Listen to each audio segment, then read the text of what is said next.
La venue de Xavi au Barça se précise. Samuel Eto'o lâché par Joseph-Antoine Bell. C'est la matinale de ce vendredi 29 octobre. Bonjour chers téléspectateurs d'Afrique Sport TV. Bienvenue à tous. Nous débutons en Guinée. Ça y est, l'aventure prend fin pour le sélectionneur français. 2 ans après son arrivée à la tête du Chili, Didier plie bagage et part sur une élimination en qualification pour la Coupe du Monde 2022. Les négociations entre la Fédération guinéenne de football et le sélectionneur Didier Six, qui a assisté à la réunion de ce jeudi au Chies de la Feguifoot, sont en cours pour une séparation à l'amiable, a indiqué la Fédération guinéenne de football sur son site officiel. Un pas auprès d'André Onana, il avait déjà été autorisé à reprendre l'entraînement depuis septembre, 2 mois avant la fin de sa suspension pour dopage prévue le 4 novembre. Mais le gardien de l'Ajax Amsterdam s'entraînait jusqu'alors avec les moins de 21 ans du club néerlandais. Il a réintégré le groupe de l'équipe professionnelle à l'occasion d'une séance collective. André Onana reprendra l'entraînement avec l'équipe première de l'Ajax, a détaillé le champion de Pays-Bas dans un communiqué.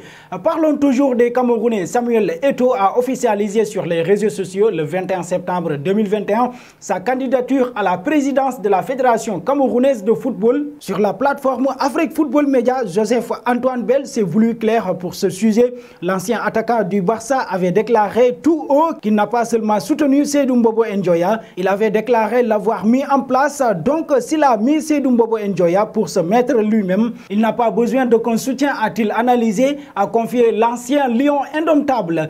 Passons au feuilleton Emiliano Sala, alors que l'intermédiaire du vol fatal à Emiliano Sala, David Anderson, a été reconnu coupable de mise en danger. La famille de l'ancien attaquant du FC Nantes a fait savoir qu'elle ne comptait pas en rester là. Elle veut que toute la lumière soit faite sur cette triste histoire et que toutes les personnes reconnues coupables soient punies. La famille espère ardemment que toutes les personnes impliquées dans l'enquête fourniront sans plus tarder l'intégralité des documents nécessaires afin que l'enquête remplisse sa fonction et que tous les faits émergent. Un pas au PSG. En conférence de presse, Mauricio Pochettino a été interrogé sur le positionnement de Lionel Messi, régulièrement utilisé sur le côté droit avec le Paris Saint-Germain. Malgré l'influence limitée de la star argentine sur le jeu de son équipe, le coach parisien s'est défendu. Léo, comme il le faisait à Barça, peut partir de l'aile droite et repiquer dans l'axe, ou quand il joue en 10 comme avec l'Argentine, décroché pour venir participer à la construction du jeu.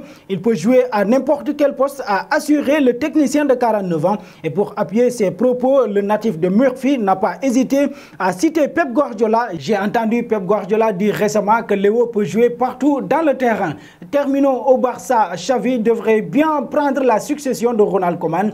Dans les prochains jours, il aurait trouvé un accord avec son club Al Sadd pour la résiliation de son contrat. Sa signature devrait rapidement intervenir, tandis qu'il ne devrait pas prendre place sur le banc Blaugrana avant le 3 novembre, soit le match retour prévu contre le Dynamo Kiev en Ligue des Champions. Xavi coach Al Sadd au Qatar depuis 2019. Il connaît en revanche les lieux étant donné qu'il a défendu le maillot barcelonais entre 1997 et 2015. Et nous arrivons au terme de cette matinale que nous bouclons avec la question du jour. Êtes-vous d'accord avec Pochettino sur l'utilisation de Lionel Messi? Vos réponses seront attendues en commentaire. Merci et très bonne journée à tous.